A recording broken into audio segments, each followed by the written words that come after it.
সবুজে ঘেরা প্রাকৃতিক সৌন্দর্যের অপরূপ এক লীলাভূমি সিলেটের লাক্কাতুরা চা বাগান ও সিলেট আন্তর্জাতিক বিমানবন্দরের পাদদেশে অবস্থিত সিলেট ইন্টারন্যাশনাল ক্রিকেট স্টেডিয়ামটি 2007 সালে নির্মিত হয়। স্টেডিয়ামটির বাইরের এবং ভিতরের দৃশ্য মুগ্ধ করে যে কোনো দর্শনার্থীকে। তাই তো প্রতিদিন বিকেলে ভিড় জমায় লোকজন স্টেডিয়ামের বাইরের সৌন্দর্য দেখতে। খেলা চলাকালীন সময় ছাড়া ভিতরে প্রবেশটা নিষিদ্ধ। ভিতরে কর্মরত এক বড় ভাইয়ের সহযোগিতায় খেলা চলাকালীন সময় ছাড়াও ভিতরে প্রবেশ করতে পারি। প্রথম গেট দিয়ে ভিতরে ঢোকার সাথে সাথেই বাইরের যে একটা সৌন্দর্য, প্রাকৃতিক সৌন্দর্যকে কাজে লাগিয়ে কিভাবে বাইরটাকে এত সুন্দর করে মনোরমভাবে রাখা হয়েছে সেটা আপনারা দেখতে পারবেন। এই ফুল গাছগুলোর পাশে যে উঁচু উঁচু স্ট্যান্ডগুলো দেখতে পাচ্ছেন, ওগুলো হচ্ছে ফ্ল্যাগ স্ট্যান্ড। খেলা চলাকালীন সময়ে বিভিন্ন দেশের ফ্ল্যাগগুলো এই স্ট্যান্ডগুলোতে ঝুলানো হয়। দেখতে পাচ্ছেন স্টেডিয়ামের ভেতর থেকেও সবুজে ঘেরা পাহাড়গুলো কত স্পষ্টভাবে দেখা যাচ্ছে। এটা হচ্ছে ভেতরের মূল গেট।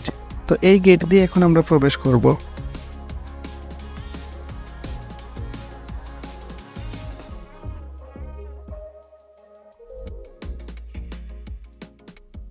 এটা হচ্ছে স্টেডিয়ামের মূল ফটক। এখানে ঢুকলেই দেখতে পারবেন বাংলাদেশ ক্রিকেট বোর্ডের একটা বড় লোগো আর অনেকগুলো ছবি লাগানো আছে। সাদা কালো ছবিগুলো দেয়ালে আটকানো রয়েছে। এটা হচ্ছে মুশফিকুর রহিমের সেই ঐতিহাসিক ছবিটা।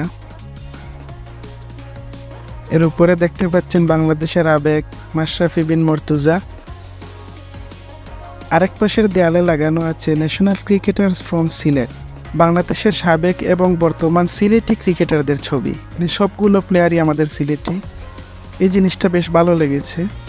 দেখতে পাচ্ছেন জাকের আলী অনিক, সৈয়দ খালেদ আহমেদ, ইতিহাস গড়া Abul Hasan Raju, Golam Faruk Chowdhury, Alok Kapali the legend, Enamul Haque junior, Ebadot Hossain Chowdhury, Bangladesh pace বোলিংয়ের অনন্য এক রত্ন তানজিম হাসান সাকিব, রাজিন সালেহ, শফিকুল হক হীরা, হাসিবুল হোসেন, তাপস বৈশ্য, নাসুম আহমেদ, নাজমুল হোসেন, নেহাল হাসান সহ আরও অনেকের ছবি এখানে লাগানো আছে। জাতির জনক বঙ্গবন্ধু শেখ মুজিবুর রহমান এবং তার কন্যা বাংলাদেশের প্রধানমন্ত্রী শেখ হাসিনার ছবি। চলুন এবার আপনাদেরকে স্টেডিয়ামের ভিতরে নিয়ে যাব। সবুজে ঘেরা স্টেডিয়ামটির যেদিকে চোখ যাবে শুধু সবুজ। 615 ফুট দৈর্ঘ্য, 485 ফুট প্রস্থের এই স্টেডিয়ামটি বাংলাদেশের অন্যতম একটি বড় স্টেডিয়াম।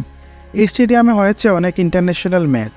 এই স্টেডিয়ামের সবচেয়ে বড় বিশেষত্ব হচ্ছে বাংলাদেশের যে কোনো স্টেডিয়ামে যে কোনো খেলা হলে যে পরিমাণ দর্শক হয়, এই স্টেডিয়ামে তার তুলনায় অনেক অনেক বেশি দর্শক হয়। মানে এই স্টেডিয়ামে খেলা হলে টিকিট পাওয়া টাফ ব্যাপার হয়ে যায়। আসলেই অসাধারণ। আলহামদুলিল্লাহ, খালি পায়ে ঘাসের উপরে হাঁটতে সত্যি সাধারণ লাগে। সাধারণ একটা ফিলিংস। আমাদের বৃষ্টির মধ্যে ভেজা ভেজা একটা পরিবেশ, just looking like a wow. আর স্টেডিয়ামের সৌন্দর্য সম্পর্কে কিছু বলবেন? সিলেট তো সবসময় অনন্য, সিলেটকে নিয়ে আলাদা করে কিছু বলার। আপনি সেই যে বাংলাদেশের খেলার সময় টিভিতে সাক্ষাৎকার দিয়েছিলেন। হ্যাঁ, আমরা ক্রিকেট ফ্যান হিসাবে অনুভূতি, আমার যতদূর মনে হয় সেদিন মনে হয় বাংলাদেশ জিতেছিল। হ্যাঁ, শ্রীলঙ্কার বাংলাদেশের মধ্যকার একটা খেলা ছিল। আমরা গুড দাবি জানিয়েছিলাম সিলেটে আরো বেশি করে ম্যাচ হওয়ার জন্য। সো দেখা যাক সামনে কি হয়। বিসিবির দৃষ্টি আকর্ষণ করছে। হ্যাঁ, আসলেই এটা বিসিবির দৃষ্টি আকর্ষণ করা উচিত। যে মাঠে ছোটোখাটো একটা খেলা হলেও হাজার হাজার দর্শক হয়, সেই মাঠে কেন এত কম খেলা দেওয়া হয়? সিলেটবাসীর প্রাণের দাবি এই মাঠে যেন আরও বেশি করে খেলা দেওয়া হয়। আজকের ভিডিওটি এই পর্যন্তই। ভালো লাগলে অবশ্যই একটি কমেন্ট করে যাবেন। আসসালামু আলাইকুম।